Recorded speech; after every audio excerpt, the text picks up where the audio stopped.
नहीं नहीं स्केल बढ़ाओ थे। हेलो हेलो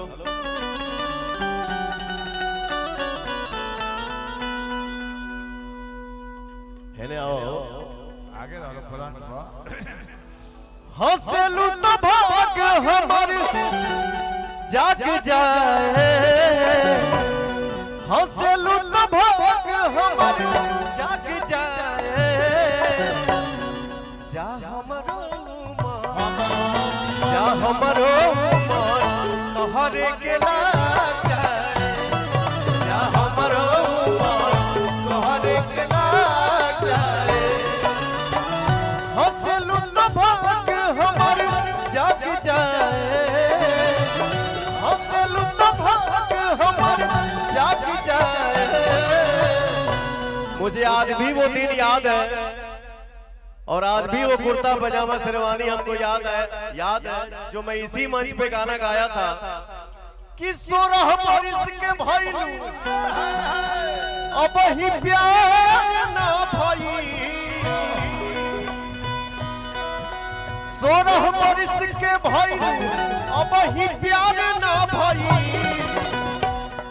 ई जवानी बाप का रुक रे, ई जवानी बाप का कोनो यार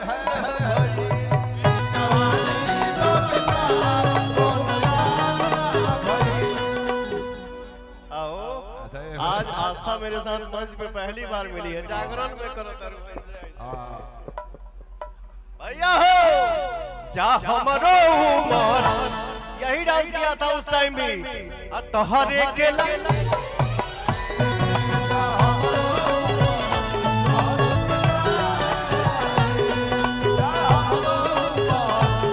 बात है जिया।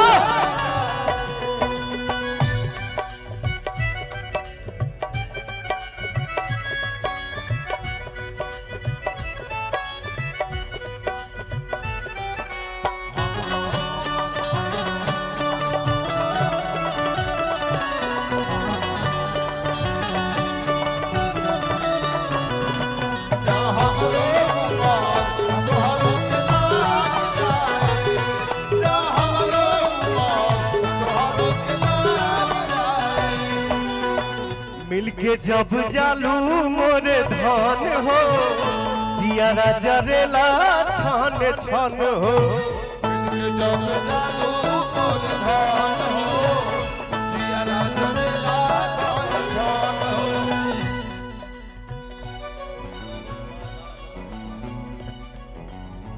मिलके जब जालू मोरे धन हो, जियारा जरेला छन छन हो, जब जालू मोरे धन हो, जियारा जरेला छन छन हो।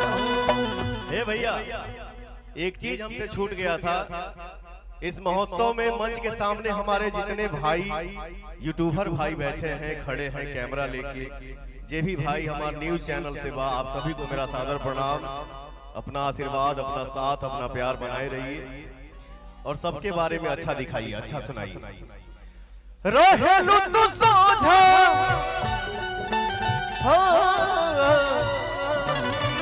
रहेलू तू सोझा दुख भाग जाए। आइए हीना जी आइए। अरे एक जीदी जी के साथ रह दिया नहीं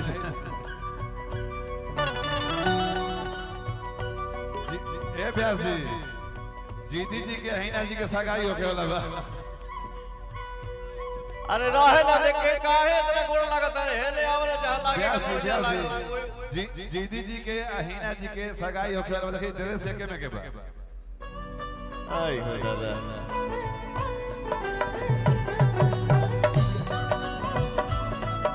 पुरान चावल के भक्त बड़े लाओ भैया, बहुत पहले से यूपी बिहार में मंच को हिला के रख देती है जिसका नाम है हीना। सही बात है, जय हो। हीनो खा लिए बजे जीदियो भैया खा लिए बड़े। रहेलू तू सोझा दुख भाग जाए, रहेलू तू सोझा दुख भाग जाए, जा हमरो जा हमरो तोहरे के लाग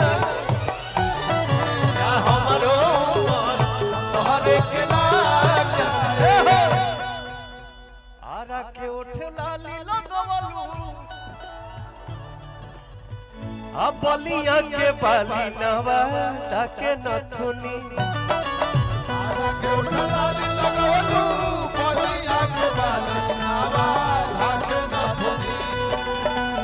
आरा के उठलाली लगवलू बलिया के बाली नवा ताके नथुनी तो कौना जिला के जिले